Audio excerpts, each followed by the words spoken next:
So somebody at a recent event came up to me and said something to me that my guys were initially offended, and I was so excited. We're at this event, Mar-a-Lago. I host my annual sales leadership conference. People are coming in from all over the world. It's very limited. And we're at the end. It's the networking event. We're poolside Mar-a-Lago. This guy comes up. I'm having conversations with others. We're shaking hands. My guys are around me. He comes and says, "Hey, Pat, I just want to say something to you."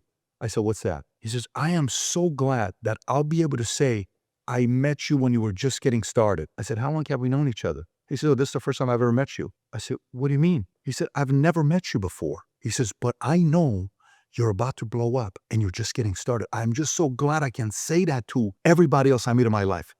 And I'm standing there. My guys are like, "What kind of a freaking, do you know how long this guy's been working? Do you know what he's been doing?" You know what I said to him? I said, "You have no idea how big of a compliment that is to me." He says, "I know I'm coming from a very nice place." I said, "I know you are. But to me, this is a very big compliment." He says, "Why is that?" I said, "Because I feel like I'm just getting started. To me, I feel like I'm barely, like I'm just figuring this thing out and we're just going on the run. You have no idea how big of a compliment you just gave me." Then we go upstairs. We're having dinner. Jennifer's sitting here. We're all sitting here. You got Mateo, you got Tikran, you got Tom. We're having this conversation. And I tell him, I said, "What just happened?" So, "Oh my God, how did you take that? That's not real." He doesn't even know how long you've been working. You've been working 25 years. I said, "Dude, let me tell you, I don't care if he doesn't know what I've done the last 25 years. The fact that he thinks we're just getting started is the best feeling in the world." You know what's wild? You ought to feel that way as well. If you just started making $1 million here for the first time, you ought to feel like you're just getting started. If your YouTube channel just crossed 100,000 and you're like, "Oh my God," you ought to feel like you're just getting started. If you just got a promotion at your job and you've never made this kind of money before, you just bought a house, you moved into a new apartment, you got a nice car, you got money in the back, your siblings are like, "Oh my God," you ought to feel like I'm just getting started. If you just all of a sudden had a massive milestone that nobody thought you were going to do and you act like you've made it, this is what's next. Boom. But if you're like, "Dude, I'm just barely getting started," that feeling is infectious.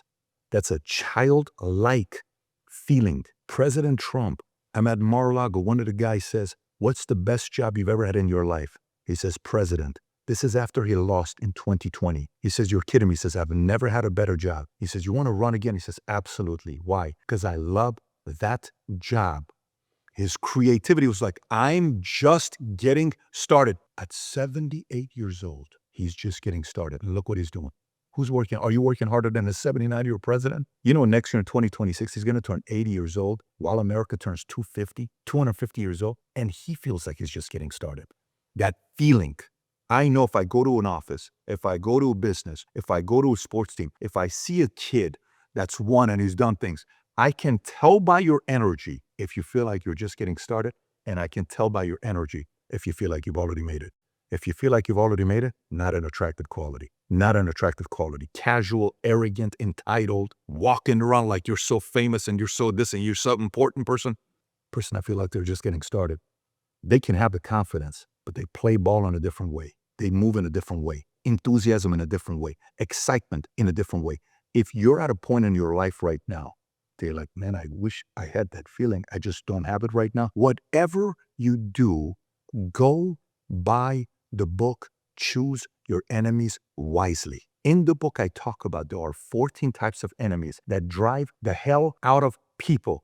If you need to get that feeling back in your belly again, place the order of the book. You can listen to the audio or buy the physical, whichever one you want to do. But if you're at that phase that this thing needs to wake up to go there again, go place the order on the book. It's going to be the link in the description below. I would do that if I were you, because you ought to feel like that, especially to those of you that had a massive victory in your life. And if you enjoyed this video, you want to watch another video that's going to give you a lot of fire?